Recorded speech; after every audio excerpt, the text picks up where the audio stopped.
பைக்ல வேகமா போனாலும் மெதுவா போனாலும் ஒரே மாதிரி மைலேஜ் கிடைக்குமோ கிடைக்காதோ.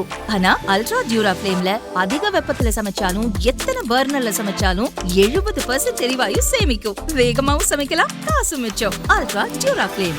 இனி பிரத்யேக செய்திகள் உங்கள் விரல் நுனிகள். இந்தியாவின் சமூக ஊடக தளம் அரட்டையில் தினமலர் சேனலை பின்தொடருங்கள். வணக்கம். செய்தி சுருக்கம். மோந்தா ஆந்திராவுக்கு மழை நமக்கு. 8 கிலோமீட்டர் வேகத்தில் நகரும் புயல் சின்னம். தமிழகத்தில் வடகிழக்கு பருவமழை தீவிரமடைந்துள்ளது. இதனால் மாநிலம் முழுதும் கனமழை பெய்து வருகிறது. இந்நிலையில் தென்கிழக்கு வங்கக்கடலில் நிலவிய காற்றழுத்த தாழ்வு மண்டலம் வரும் நாட்களில் வலுவடைந்து தீவிர புயலாகும் என சென்னை வானிலை ஆய்வு மையம் எச்சரித்திருந்தது. இப்போது ஆழ்ந்த காற்றழுத்த தாழ்வு மண்டலமாக வலுப்பெற்றுள்ளது. வங்கக்கடலில் நிலை கொண்டுள்ள தாழ்வு மண்டலம் மணிக்கு 8 கிலோமீட்டர் வேகத்தில் வடமேற்கில் நகர்ந்து வருகிறது. சென்னைக்கு சுமார் 800 கிலோமீட்டர் கிழக்கு தென்கிழக்கு திசையில் ஆழ்ந்த காற்றழுத்த மண்டலம் மையம் கொண்டுள்ளது. திங்களன்று காலை தென்மேற்கு மற்றும் அதை ஒட்டிய பகுதிகளில் புயலாக உருவெடுக்கும். இதற்கு மோந்தா என பெயர் சூட்டப்பட்டுள்ளது.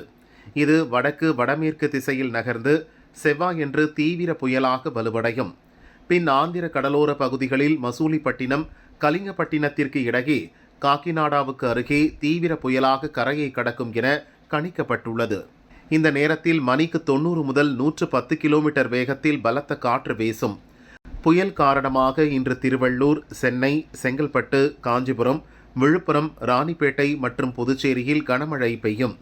திங்களன்று ராணிப்பேட்டை, திருவள்ளூர், சென்னை மாவட்டங்களில் கனமழை முதல் மிக கனமழை பெய்யும். இந்த மாவட்டங்களுக்கு ஆரஞ்ச் அலர்ட் எச்சரிக்கை விடுக்கப்பட்டுள்ளது. இதேபோல விழுப்புரம், செங்கல்பட்டு, காஞ்சிபுரம், வேலூர் மாவட்டங்களிலும் புதுச்சேரி பகுதிகளிலும் கனமழை பெய்யும். செவ்வாயன்று ராணிப்பேட்டை மற்றும் திருவள்ளூர் மாவட்டங்களில் கனமழை பெய்ய வாய்ப்புள்ளது என வானிலை மையம் கணித்துள்ளது. இனியும் இங்கே இருக்க முடியாது, உடைமைகளுடன் கிளம்பும் மக்கள். கனமழையால் சென்னை பூண்டி ஏரிக்கு நீர்வரத்து அதிகரித்துள்ளது. உபரி நீர் திறக்கப்பட்டுள்ளது. இது செங்குன்றம், மாதவரம், சடையாங்குப்பம் வழியாக எண்ணூர் முகத்வாரம் சென்று கடலில் கலக்கும். இதனால் வெள்ளம் குடியிருப்புக்குள் புகுந்துவிடுமோ என்கிற அச்சத்தில் சடையாங்குப்பம் பகுதி மக்கள் பாதுகாப்பான இடங்களை நோக்கி செல்ல ஆரம்பித்துள்ளனர். ஏற்கனவே இங்குள்ள 5 தெருக்களில் வெள்ளம் சூழ்ந்துள்ளது. இதுவரை அதிகாரிகள், மக்கள் பிரதிநிதிகள் வந்து பார்க்கவில்லை. இனியும் இங்கே இருக்க முடியாது, எங்களை காப்பாற்றிக் கொள்ள பாதுகாப்பான இடங்களுக்கு போகிறோம் என அப்பகுதி மக்கள் கூறினர்.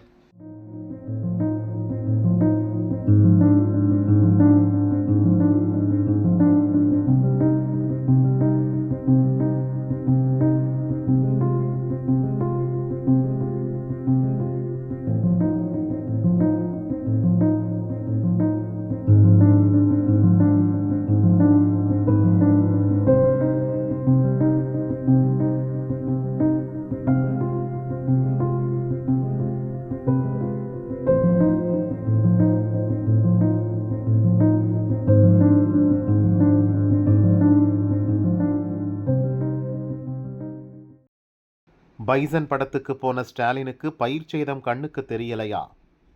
முழுநேர சினிமா விமர்சகராக மாறிவிட்டார் முதல்வர் ஸ்டாலின் என எதிர்க்கட்சித் தலைவர் பழனிசாமி விமர்சித்துள்ளார். நாற்று நட்ட கைகளில் மழையில் நனைந்து முளைத்திருந்த நெல்லை பிடித்தபோது விவசாயிகளின் விவரிக்க முடியாத வேதனையை உணர்ந்தேன். ஆனால் இந்த நெல்லை பிடித்திருக்க வேண்டிய முதல்வர் ஸ்டாலினின் கை படக்குழுவினரின் கைகளை பற்றி கொண்டிருக்கிறது.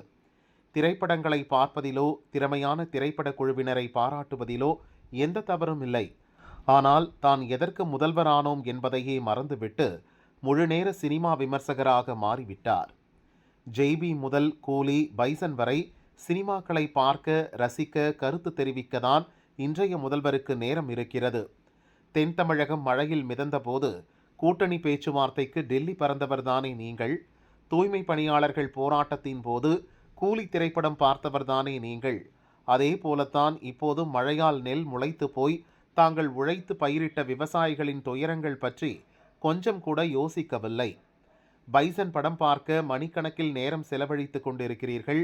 இதுவரை 31 உயிர்கள் பருவமழையால் இழந்திருக்க, மழை மற்றும் புயல் காலத்தில் மக்களை காப்பதற்கான உரிய நெறிமுறைகளை வகுப்பது பற்றி யோசிக்க நேரம் இருந்ததா? அது சரி, விவசாயிகளை, ஏழை எளிய மக்களை பார்க்க அவர்களின் வேதனைகளை கேட்டறிய உங்களுக்கு நேரம் இருக்காதுதான்.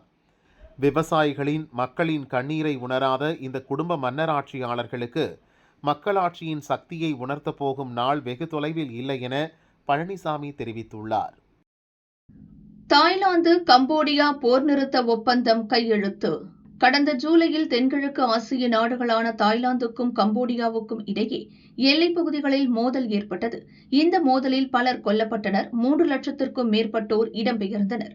இந்த மோதலை முடிவுக்கு கொண்டுவர மலேசியா மற்றும் அமெரிக்க அதிபர் டிரம்ப் மத்தியஸ்தம் செய்தனர். இதையடுத்து ஜூலை இறுதியில் சண்டையை நிறுத்த இரு நாடுகளும் ஒப்புக்கொண்டன. தற்போது கோலாலம்பூரில் நடப்பாண்டுக்கான ஆசியான் உச்சி மாநாடு துவங்கியது. இந்த மாநாட்டில் கலந்து கொள்வதற்காக ஆசியான் அமைப்பின் 10 உறுப்பு நாடுகளைச் சேர்ந்த பிரதமர்கள் மற்றும் அதிபர்கள் மலேசியாவுக்கு வருகை தந்துள்ளனர்.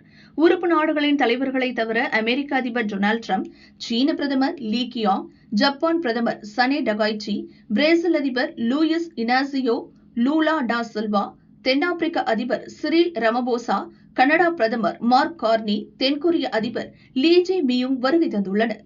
மாநாட்டின் ஒரு பகுதியாக டிரம்ப் முன்னிலையில் தாய்லாந்து கம்போடியா இடையே போர் நிறுத்த ஒப்பந்தம் கையெழுத்தானது. எல்லைப் பகுதிகளில் மோதல் முடிவுக்கு வந்துள்ளதால் அப்பகுதி மக்கள் நிம்மதியடைந்துள்ளனர்.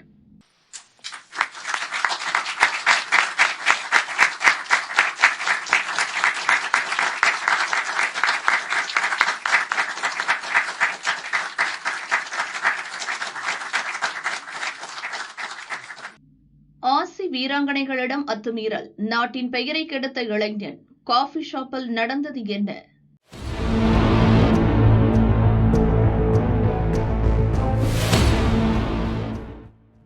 மகளிர் உலகக்கோப்பை கிரிக்கெட் தொடர் இந்தியா மற்றும் இலங்கையில் நடந்து வருகிறது. இந்தியா, ஆஸ்திரேலியா, தென்னாப்பிரிக்கா, இங்கிலாந்து உள்ளிட்ட அணிகள் அரையிறுதிக்கு முன்னேறியுள்ளன.